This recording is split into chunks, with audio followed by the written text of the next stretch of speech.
नमस्कार, मैं हूं दिव्या कोचर और आप देख रहे हैं TV9 भारतवर्ष। आज मेरे साथ एक ऐसे फिल्म मेकर हैं जिनकी फिल्म्स बहुत बोल्ड, रॉ, रियल और बहुत डीप ह्यूमन सेंट्रिक फिल्म्स रहती हैं, फ्रॉम तितली टू डिस्पैच।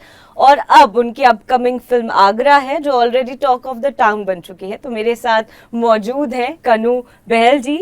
TV9 में आपका बहुत बहुत स्वागत है। Thank you so much Divya.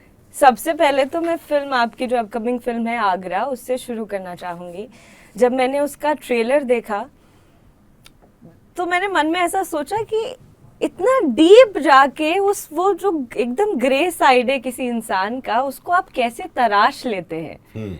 वो बहुत डिफरेंट था, बहुत डिफरेंट कंटेंट था, और जिस तरीके से राहुल रॉय को उसमें पिक्चराइज किया गया है वो भी बहुत कनेक्टिंग पॉइंट था। तो थोड़ा फिल्म के बारे में बताएं।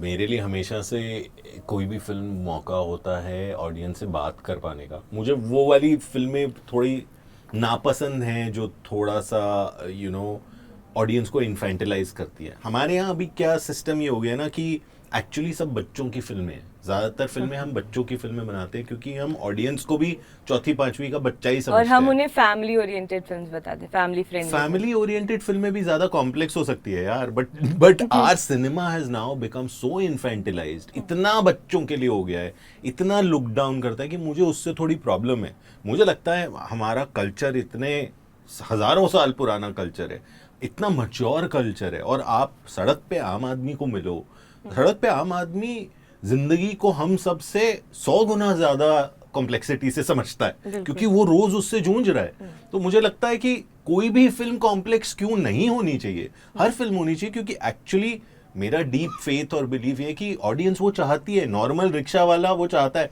आई mean some of the best reactions आप मानोगे नहीं to Titli I have got from auto rickshaw guys, जिन्होंने तितली देखी और बोला है सर आपने ये क्या पिक्चर बनाई, ये तो हमारी जिंदगी है, ये हमारे घर में होता है।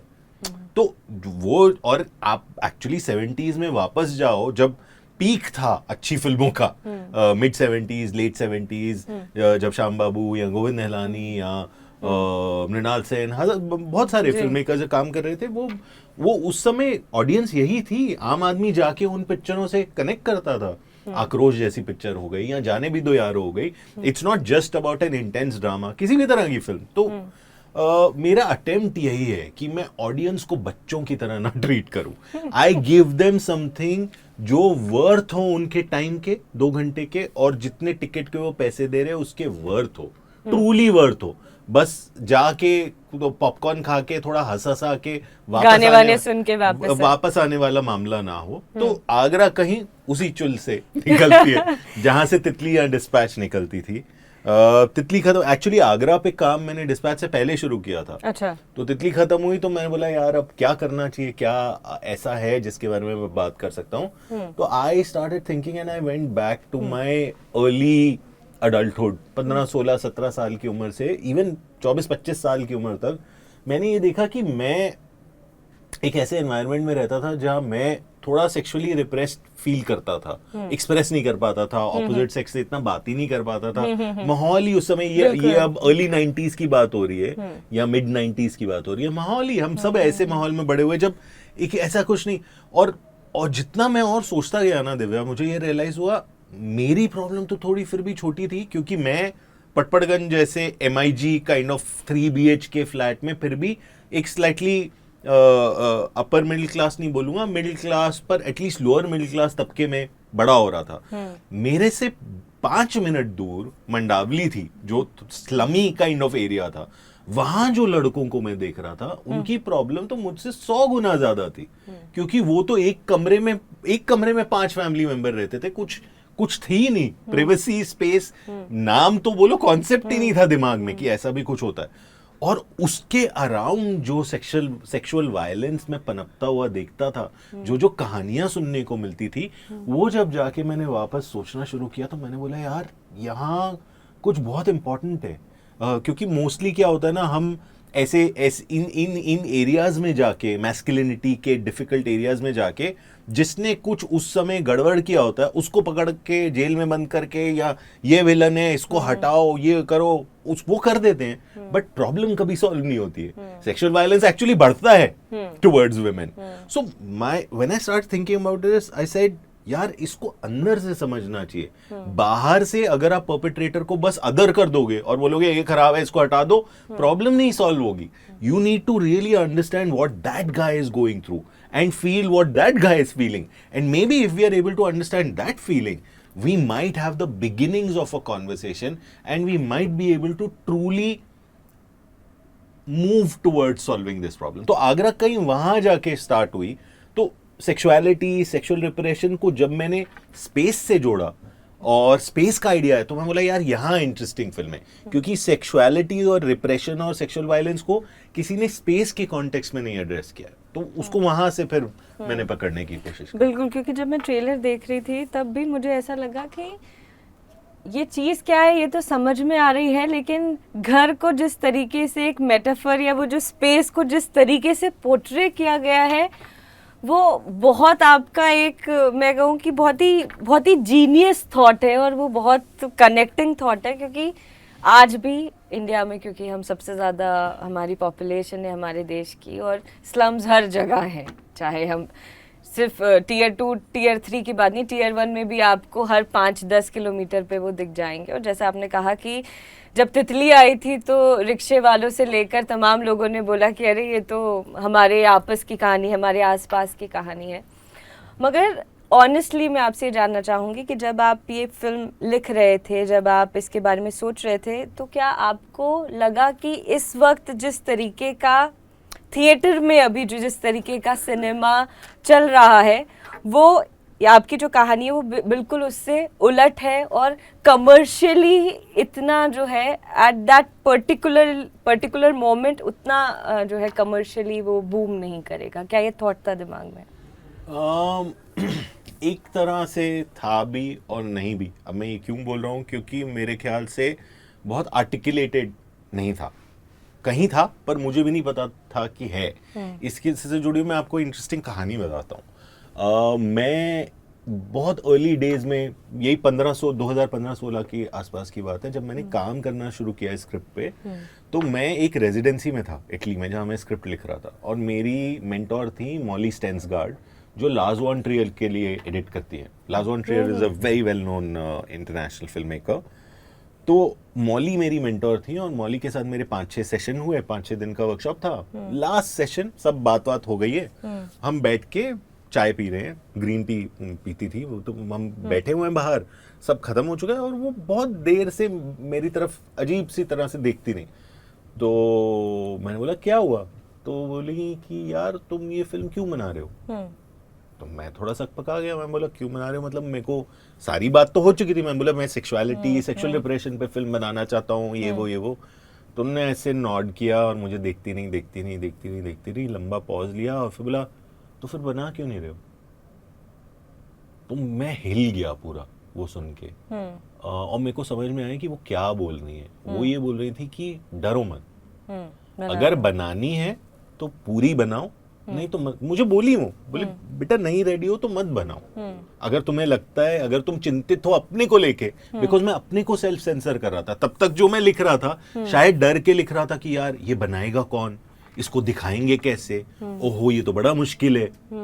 तो अपने आप को ही सेंसर कर रहा था मैं। उन्होंने बोला, मुझे बोला थोड़ा टाइम लो, अगर तो लगता है अभी तैयार हो तो बनाओ, नहीं तो मत बनाओ, कुछ और कर लो।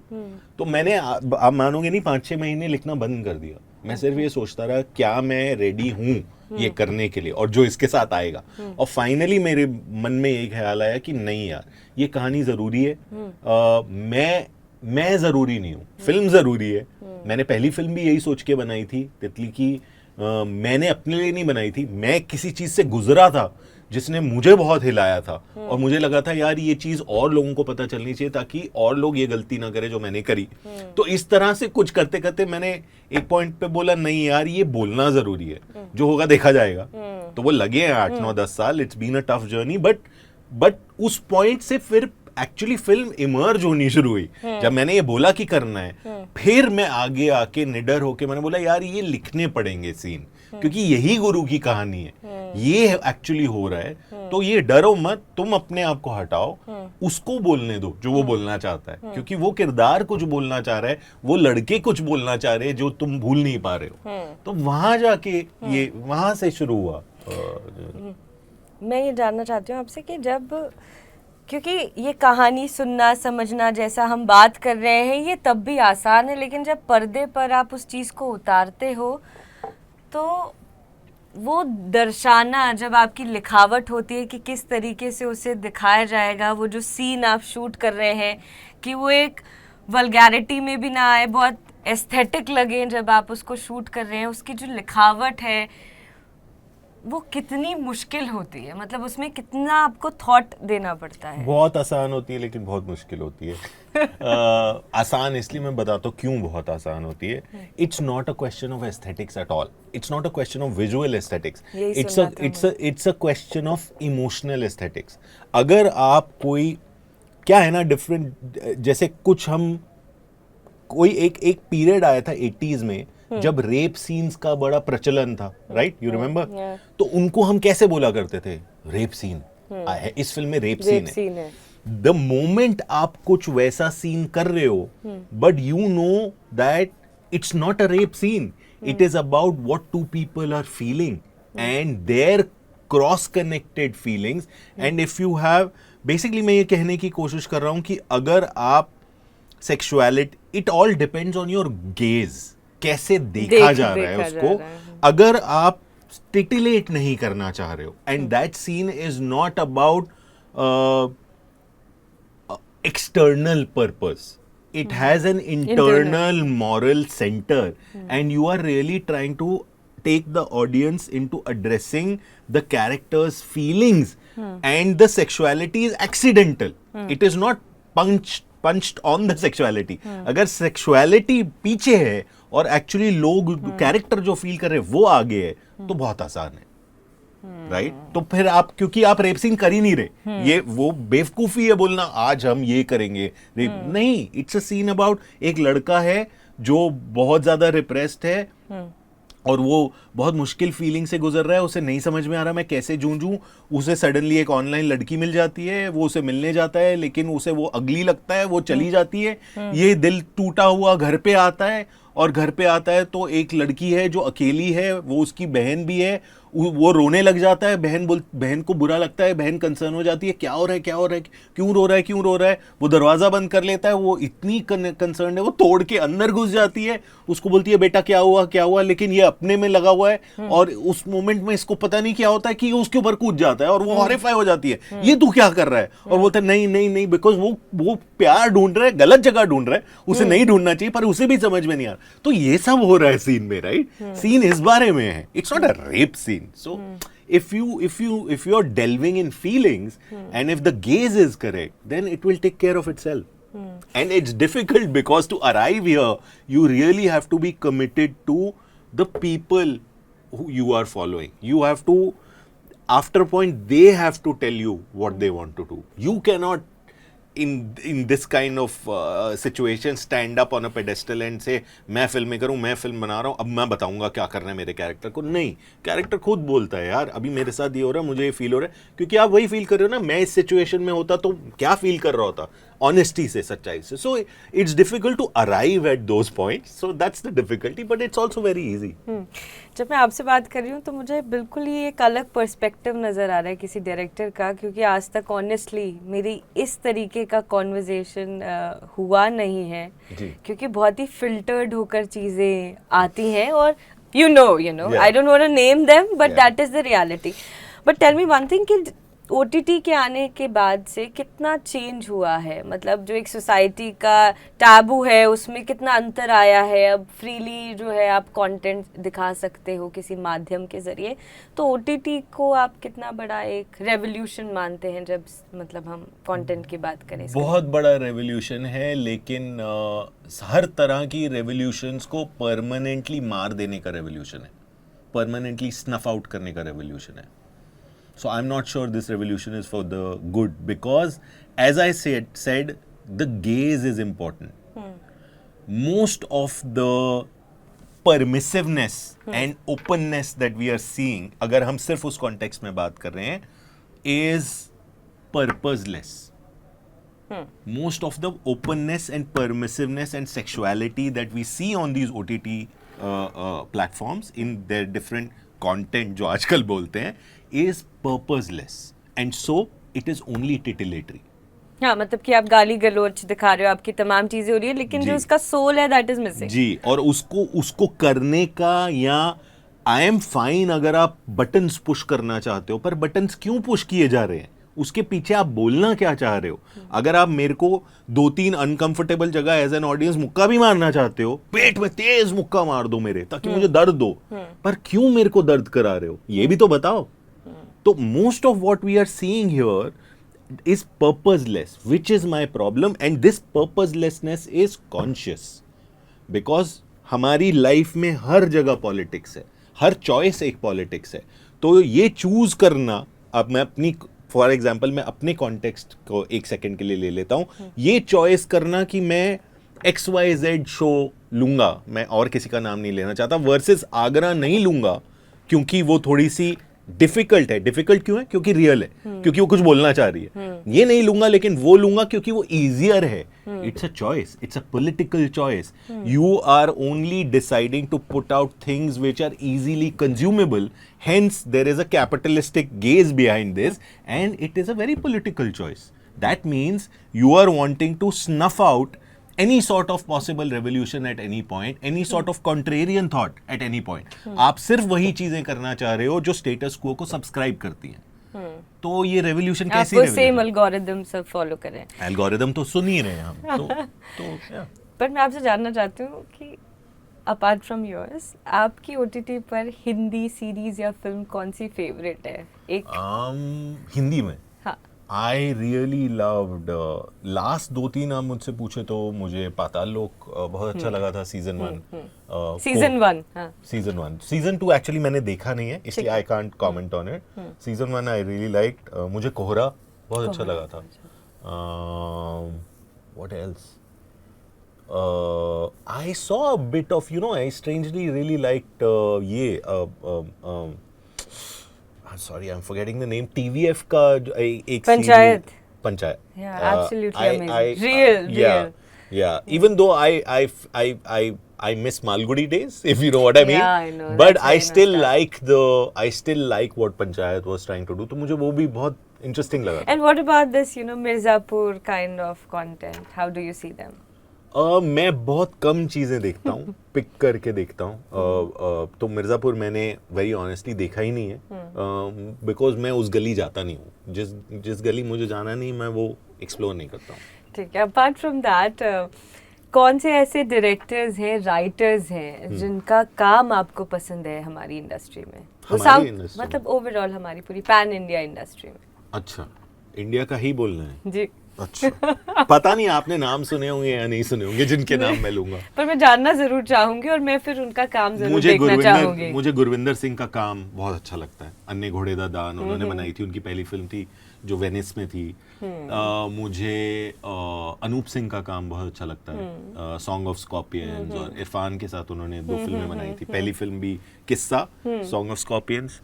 मुझे थोड़ा कुछ कमर्शियल टच होता है जिससे ऑडियंस रिलेट कर पाए कि अच्छा ये ऐसा. मुझे एनिमल बड़ी इंटरेस्टिंग लगी थी.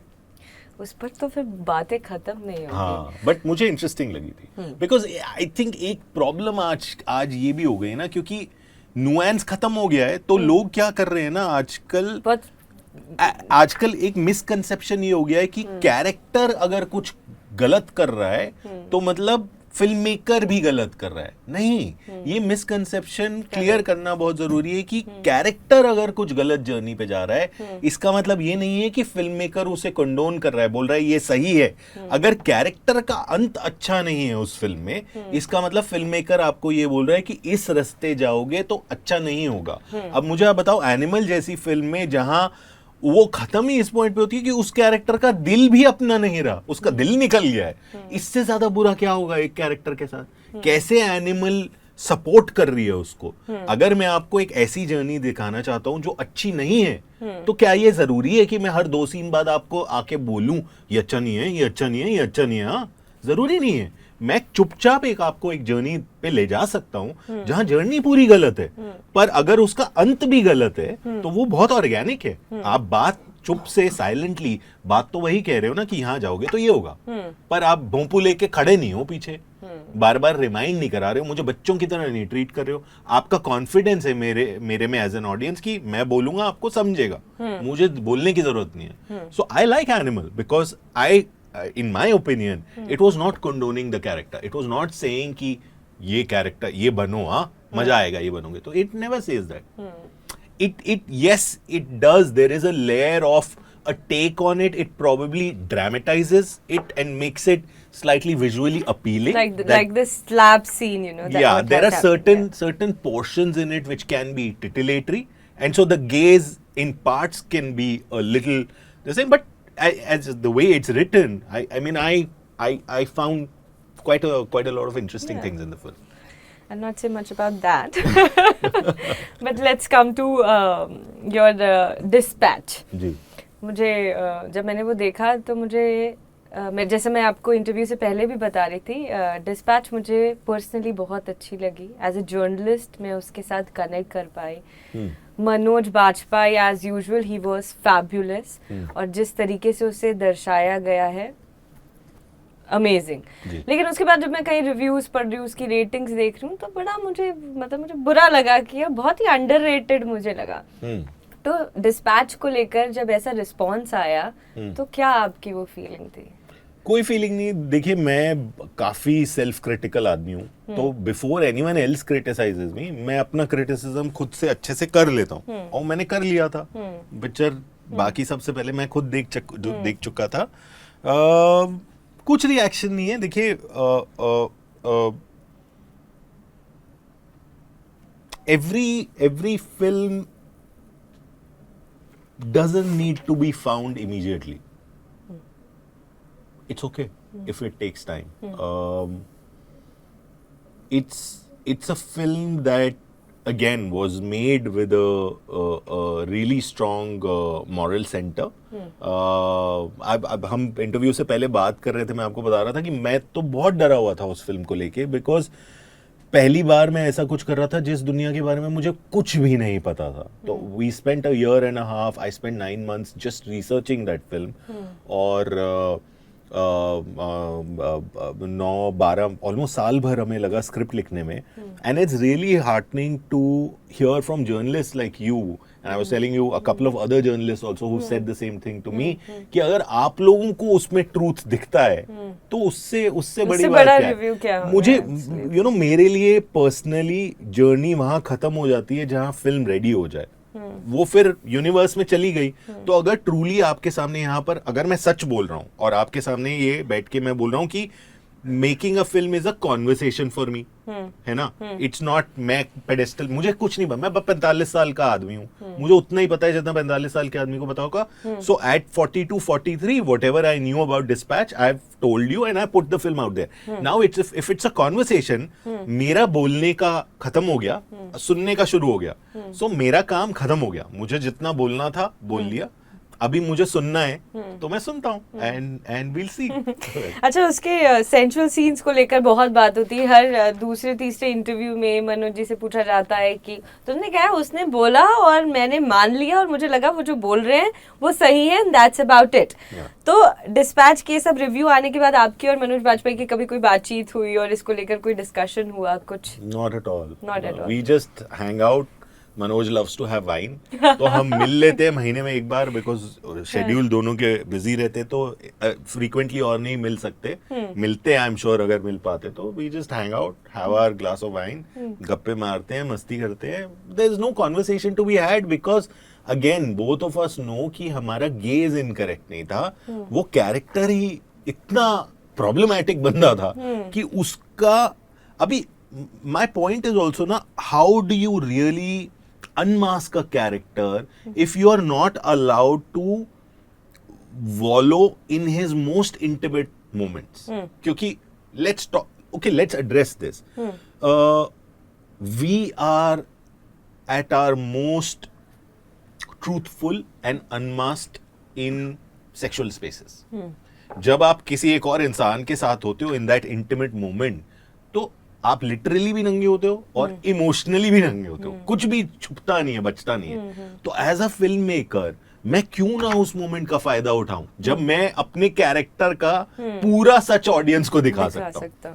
सो these spaces are very interesting for me, not because the sex is interesting, because my belief is that that's you know juiced, that's a material ready to juice the most truthful moments.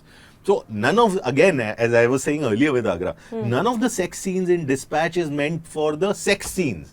अब वो क्या है जो reaction आते हैं, how I deal with these reactions is I feel like okay, जो लोग ये बोल रहे हैं सेक्सुअलिटी की बात कर रहे हैं, they are not ready to look into those layers yet. वो उधर ही आके रुक रहे हैं बिकॉज वो टिटिलेट हो रहे हैं उससे। हालांकि मेरी गेज टिटिलेटरी नहीं है, तो मुझे मालूम है मैंने वैसे नहीं किया, but if that's a road block for an audience then maybe they are not ready yet, and it has happened with me. मैं ये नहीं बोल रहा कि मैं कोई बहुत बड़ी चीज हूँ, मैंने बहुत सारी फिल्में हैं जो मैंने 10-15 साल पहले देखी और मैं रेडी नहीं था उनके लिए, अब देखी या शायद 2 साल पहले देखी और सडनली वो फिल्म अलग हो जाती है, कुछ और ही मायना हो जाता है और आप बोलते हो अरे यार ये तो समझा ही नहीं था।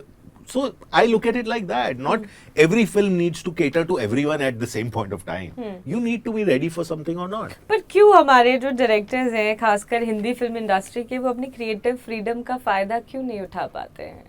Because डरे हुए होते हैं. Because ये डर क्या होता है? ये कमर्शियल सक्सेस वाला डर होता है या वो? देखिए डर होता है ये, इसको फिल्म मेकिंग को एज अ करियर देखना। जब आपका करियर स्टेक पे है तब आप अलग चॉइसेस करते हो। जब आपका करियर ही स्टेक पे नहीं, आप करियर बना ही नहीं रहे हो। I have today made 3 more films that I ever wanted to make. So I'm not scared कि oh my god चौथी में क्या होगा, oh my god पांचवी में क्या होगा। I'm done. If today I don't make one more film, I'm cool, good. 3 तो जितनी सोची थी उससे 3 ज्यादा बन गई। So you know the problem lies there. Once you start looking at it as from the sustainability career point of view, then you end up making very different choices. आपने बेहतरीन actors के साथ काम किया है, फ्रॉम अभय देओल टू मनोज बाजपेयी, रणवीर शौरी, राहुल रॉय। तो मैं आपसे सच में जानना चाहूंगी कि जब आपके लेंस से देखा जाए तो इनकी वो क्या एक चीज है जो कमाल की है एज अ डायरेक्टर, और ऐसी क्या चीज है जो आपको पर्दे पे लगता है कि इनके साथ ये चैलेंज हो सकता है, क्योंकि ये बहुत ही उम्दा कलाकार हैं, तो इनका एक अपना स्टाइल है, तो शायद अगर आप कुछ दिखाना चाह रहे हैं तो वो नहीं आ रहा है, मतलब ये सवाल है मेरा। I mean, if you ask me about Ranveer, he is just his passion. वो बना है एक्टिंग करने के लिए, और वो जब भी किसी रोल को हाथ लगाता है जो उसकी पूरी बॉडी में वो कैरेक्टर घुस जाता है, वो मैंने बहुत ज़्यादा नहीं देखा बहुत ज़्यादा लोगों के साथ। मनोज इतने ज़्यादा हार्ड वर्किंग है, इतने ज़्यादा इमर्स्ड हैं अपने क्राफ्ट में कि वो छोड़ते नहीं है। और मनोज में एक और ख़ास बात है कि जो बहुत सारे एक्टर्स में नहीं मिलती है बॉम्बे में, कि वो कभी भी मनोज की बात नहीं करते, हमेशा फिल्म की बात करते हैं। वो जब सुबह सेट पे आते हैं तो वो कभी भी ये बात नहीं करते मुझे ये चाहिए या मेरा कैरेक्टर ये कर रहा है या मैं क्या करूँगा, नहीं, वो तो आज सीन क्या कर रहे हैं हम। और कई बार तो मैंने ये देखा है अपने से ज्यादा वो को एक्टर्स पे ज्यादा काम कर रहे होते हैं, उनकी ज्यादा मदद कर रहे होते हैं। So a man who loves cinema, Manoj, if you ask me, पूरा मतलब head over heels in love with cinema. What about Abhay Deol? Why you think he's not, he's not there?